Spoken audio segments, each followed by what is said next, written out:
Assalamualaikum dan salam sejahtera. Bersama kami Berita di TV. Jangan lupa untuk follow Facebook Malaysia Deadline dan YouTube Deadline TV.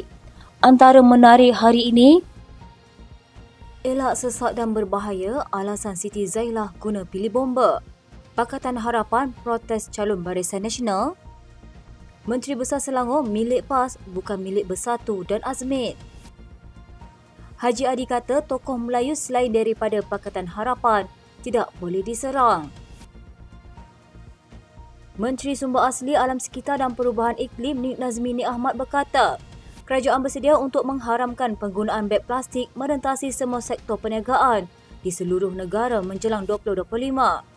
Dia berkata berikutan pelaksanaan kempen tanpa beg plastik secara berperingkat di semua premis tetap dari 2022 hingga 2025. Kempen itu akan dilaksanakan secara berperingkat di premis perniagaan lain. Menurut laporan Nik Nazmi berkata, kempen yang menjadi tanggungjawab kerajaan negeri itu merupakan salah satu rancangan jangka panjang dalam menangani isu penceraman sisa beg plastik sekali guna di Malaysia. Antara negeri yang telah menganjurkan kempen tersebut ialah Selangor, Pulau Pinang, Johor dan Negeri Sembilan. Pada masa ini, larangan itu terpakai kepada kedai fizikal seperti pasar raya, pasar mini dan kedai runcit, dan ini tidak lama lagi akan diperluaskan ke gerai tepi jalan, kata Nik Nazmi. Dalam ucapannya pada satu majlis di Kelang, Nik Nazmi mengucapkan tahniah kepada pengurusan 99 Speedmart kerana mengambil pendirian untuk tidak membekalkan beg plastik kepada pengguna di semua cawangannya dan memperkenalkan beg boleh guna semula madani berharga RM2 yang boleh ditukar sekiranya rosak. Sebagai salah satu bentuk pencegahan dan usaha membendung penggunaan beg plastik sekali guna yang merupakan salah produk yang kerap kali dibuang secara tidak terkawal. Ahli Parlimen Rantau Panjang Siti Zailah Muhammad Yusof berkata, masalah kesesakan jalan raya sekaligus membahayakan pengguna lain adalah antara punca memulakan inisiatif membantu orang ramai mendapatkan bekalan air dengan lebih mudah serta selamat. Katanya penduduk di kawasan Rantau Panjang sudah mengalami masalah air berhari-hari sehingga mendorong dia tampil membantu syarikat air Kelantan Sdn Bhd menghantar bekalan kepada mereka. Katanya jadi apabila kita nak hantar air kepada penduduk baru-baru ini dekat dengan musim perayaan dalam seminggu nak raya, lori nak angkat air ini bersusun dalam jalan jam dan bahaya sebab lori besar berat. Sebab itulah Kaklah berbincang dengan pihak AKSB dengan pihak bomba lagu mana kita nak buat supaya tidak mengganggu laluan jalan melintas orang ramai. Pihak AKSB mencadangkan supaya manfaatkan pilih bomba sebab di Kelantan ini berbeza dengan negeri lain. Ia dikeluarkan oleh Urussetian Penerangan dan Komunikasi Negeri Kelantan. Menjelaskan situasi itu, Siti Zailah berkata di negeri-negeri lain saluran paip untuk kegunaan bomba berbeza daripada saluran bagi membekalkan air kepada orang awam. Di Kelantan, katanya bekalan air yang disediakan untuk masyarakat dan kegunaan Jabatan Bomba dan Penyelamat Malaysia adalah sama. Katanya air bomba dan air AKSB asasnya sama. Jadi sebenarnya paip bomba tidak ada bekalan air sendiri. Apa yang ada melalui paip air bomba yang digunakan untuk memadam kebakaran atau kecemasan adalah air AKSB.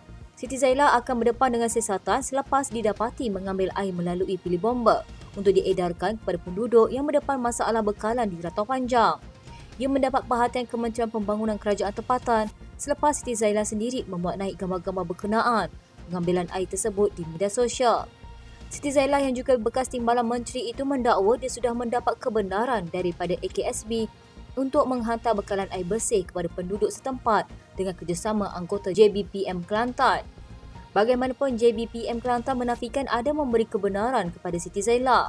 Menteri Pembangunan Kerajaan Tempatan Ngah Komeng kemudian meminta mana-mana pihak yang menggunakan pilih bomba tanpa kebenaran agar meminta maaf. Mahkamah Tinggi Kuala Lumpur menangguhkan perbicaraan rasuah Wan MDB Najib Razak yang membabitkan RM2.28 bilion kerana bekas Perdana Menteri itu mengalami cerit-berit. Pegawai Perubatan Penjara Kajang Dr. Muhammad Hafiz Muhammad Hosni memberitahu mahkamah petang ini bahawa Hospital Kuala Lumpur telah mengeluarkan cuti sakit 2 hari untuk Najib.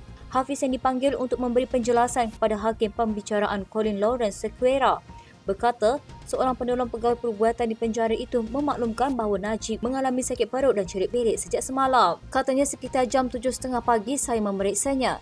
Saya tanya dia apa masalah dan dia cakap dia sakit perut dan loya serta terpaksa ke tandas untuk buang air besar sebanyak 4 kali. Kemudian saya memberinya pil arang dan selepas 10 minit, dia kata keadaannya tidak berubah. Saya periksa lebih lanjut dan dapati dia kekurangan air dan ada sedikit demam dengan suhu 37.8 darjah. Hafiz berkata dia kemudian merujuk Najib supaya ke HKL dan tertuduh dibawa ke hospital itu antara jam 9.30 pagi dan 10 pagi tadi. Pakatan Harapan Terengganu menafikan bahawa terdapat protes calon Pakatan Harapan oleh Jentera Barisan Nasional di negeri tersebut dalam pilihan raya negeri akan datang. Ketua Pemuda Pakatan Harapan Terengganu, Muhammad Zamir Ghazali menyifatkan dakwaan itu sebagai tidak berasas sama sekali kerana segala bentuk kerjasama antara PH dan BN di negeri itu berjalan dengan lancar. Jelasnya tiada tindakan protes seperti yang didakwa, malah kesepaduan yang terjalin di antara mereka adalah untuk memastikan keputusan dapat dicapai dengan satu lawan satu bagi mengelak pertembungan antara kedua-dua parti. Katanya cakap-cakap mengenai timbulnya jentera BN protes calon PH itu sebenarnya tidak wujud perkara seperti yang didakwa. Sebab pemunian di antara pemimpin parti di peringkat negeri Terengganu termasuk di peringkat sayap telah diwujudkan dalam jawatan kuasa khas PH dan BN bagi menyelesaikan isu PRN termasuk soal pembahagian kerusi. Beliau yang juga Ketua Pemuda Amanah Terengganu berkata demikian ketika diminta mengulas mengenai dakwaan kononnya Jentera UMNO Terengganu dikatakan akan memprotes dan tidak mahu menerima calon PH. Ini adalah ekoran daripada bantahan yang disuarakan oleh pengarah komunikasi Amanah Khalid Samad terhadap keputusan Majlis Tertinggi UMNO untuk menyokong permohonan pengampunan untuk mantan Presiden Datuk Seri Najib Razak. Najib menjalani hukuman penjara selama 12 tahun selepas didapati bersalah dalam kes SRC International. Menurutnya, soal pembagian kerusi di negeri itu sedang berjalan dengan baik di antara pihak PH dan BN dan berkemungkinan akan dimuktamadkan selepas konvensyen kerajaan perpaduan nanti. Tambah Zamir, segala bentuk penyelarasan di antara PH dan BN Terengganu telah berjalan dengan baik memandangkan sebuah sekretariat yang terdiri daripada pimpinan tertinggi parti sudah terbentuk di negeri itu bagi memudahkan segala urusan berkaitan.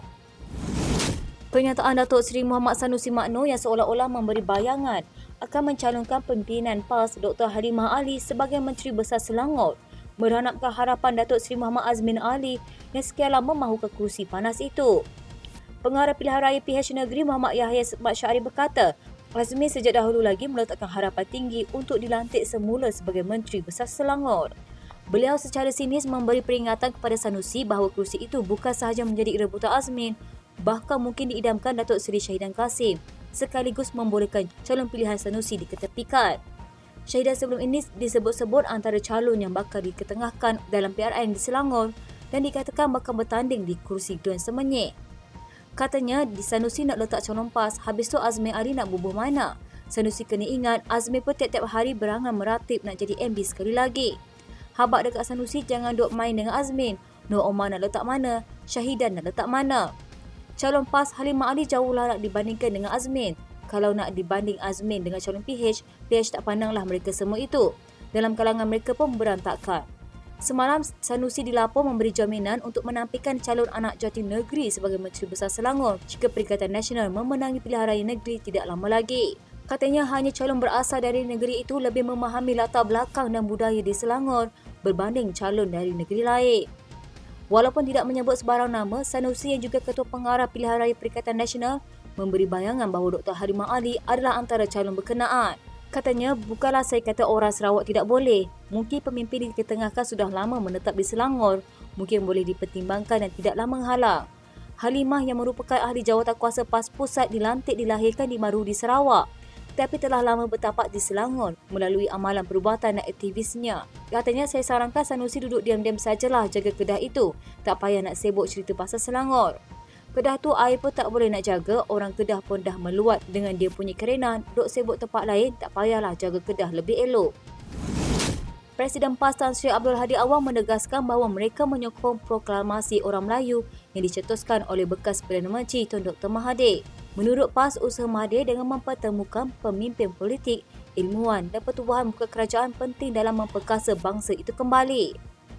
Katanya, ketipikan mereka yang tenggelam dalam mengajar apa sahaja cita-citanya sehingga matlamat menghalalkan segala cara dan menyerang tokoh-tokoh Melayu secara peribadi dan berjaya dalam politik, ekonomi, akademik dan berbagai-bagai ungkit-ungkitan dan sindiran. Abdul Hadi menambah masyarakat Melayu kini berada dalam masalah kerana berpecah belah dan pada masa sama mengalami keruntuhan moral. Justru beliau menyatakan bahawa usaha penyatuan berkenaan penting supaya kuasa politik bangsa tersebut tidak terlucut. Katanya, selamatkan keadaan hari ini dengan perpaduan bangsa Melayu, Islam seperti mana Rasulullah SAW memulakan dengan perpaduan bangsa Arab. Baru-baru ini beberapa pimpinan PAS termasuk beliau sendiri dan Parti Peribumi Bersatu Malaysia menandatangani proklamasi tersebut. Perkara tersebut bagaimanapun mengundang reaksi negatif daripada beberapa pihak termasuk pimpinan kanan DAP Dr. P. Ramasamy. Ujar beliau, proklamasi tersebut hanya propaganda politik untuk meraih sokongan orang Melayu bagi menjatuhkan kerajaan perpaduan. Jangan lupa untuk follow Facebook Malaysia Deadline dan YouTube Deadline TV.